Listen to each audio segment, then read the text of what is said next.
Hello folks, this poor girl's back left foot is extremely twisted and I suppose you could say it's out of control. If you don't believe me, just take a look at this. This is CREVICES, a channel where we try and make cows more comfortable. I hope you enjoy the video. So this cow's back left foot, I've got it up, I've got it washed, and it's very hard to know where to begin. And I know if Tom was here he'd be saying, Gareth, just start at the beginning. A pretty obvious thing to say, but good advice all the same. And at this point I want to apologise for the little bit of water on my camera lens. But as we speak, Tom is working on a wiper mechanism for these cameras. This cow's foot is very overgrown. She's got a massive medial claw or inner claw, which is quite unusual. Normally it's the outer claw or the lateral claw here that is the biggest. But if you can look around here, from like you seen from that shot earlier, this here inside claw is extremely twisted. It's going in every direction. So the first part of this trim is to try and bring some shape and some balance back to this foot before we can find out what's troubling her. I'm just going to start this one off. Check out this inner claw. This is actually the foot that she's a little bit uncomfortable on as well. It's a lot bigger than the rest of the other feet, which is a sign that there is an issue with it. Which maybe seems to be in this direction. Yeah, there it is there.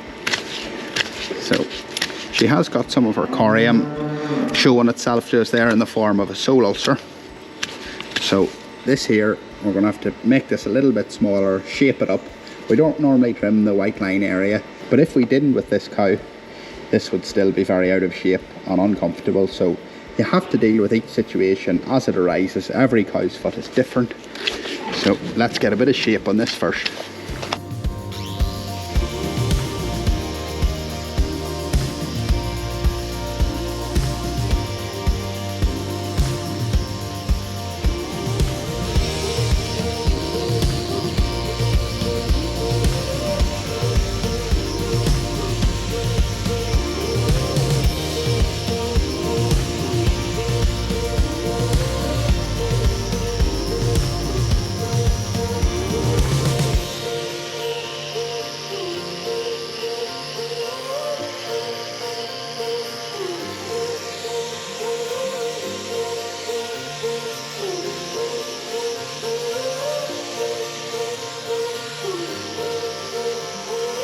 Today I've got this handsome chap keeping an eye on me, but unfortunately I think it's the hoof chippings.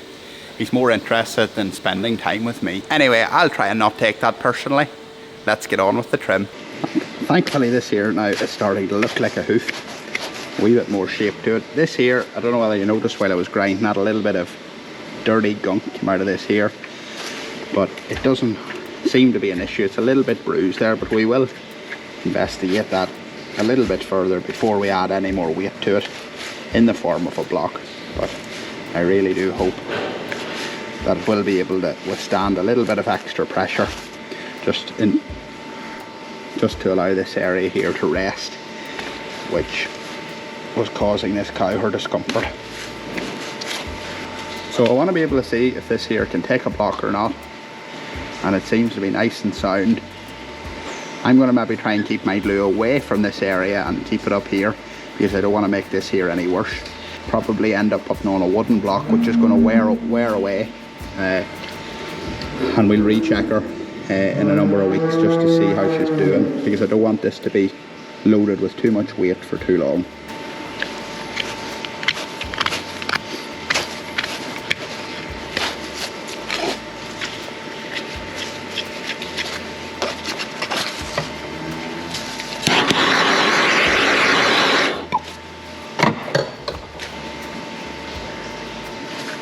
That's the great thing about this glue, is that it's quite thick. It doesn't really run off the claw too badly, so you can put it kind of where you want it on the claw, and then it'll not run off too quickly, and you can get the block nicely positioned.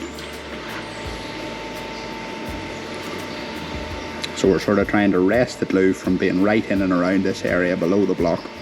I just noticed this cow has a little bit of a growth in here as well. That's this sole ulcer. There's a little close-up of it before we get the loose horn removed. The girls behind me are looking into the crush, and the cow that's in the crush is looking out of the crush.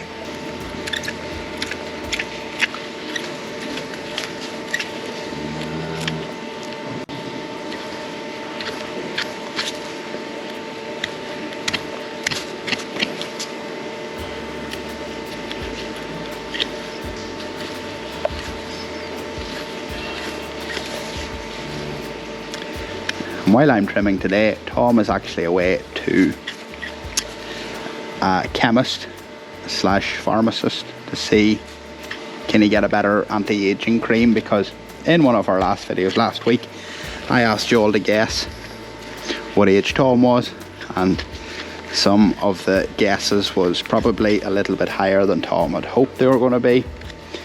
I think the highest was he got was in his 80s. So he thinks that this whole cow poo has been good for his complexion and his face, but clearly it hasn't. So that's what he's at today while I'm trimming away here. So he wanted me to go and advise him what was the best anti-aging product and get my advice, but I had cows to trim, so I couldn't go. I'm just cleaning off that area in between the claws. I had to deal with this growth. It seems to have a piece of hoof that maybe grew into it from this inner claw, so that needed to come off.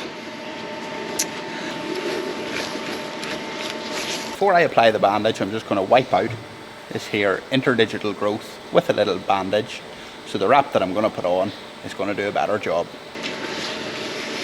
I suppose it's a bit like if we had a wound and we were getting it dressed, we would always like it to be clean before it would be dressed. So it's really the same with this here, although I don't think this growth is overly infected, which is good news for the cow. I'm just going to paint a little bit of interdigital green gel on this growth. I thought it was initially infected, but it's actually not. So just want to keep it that way, so that will prevent and get rid of any bacteria that's there at the moment. And all there is to do now is just dry this off and get a bandage on it.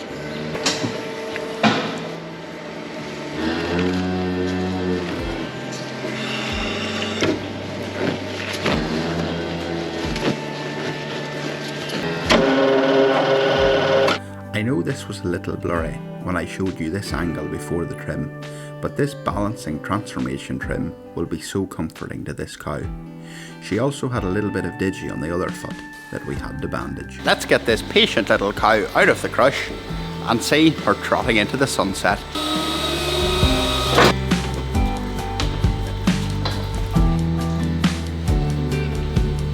Okay, so she's maybe not in the form to trot just yet, but hopefully very soon she will, because she's already feeling the comfort of that trim. Take care, folks, and we'll see you all on the next video.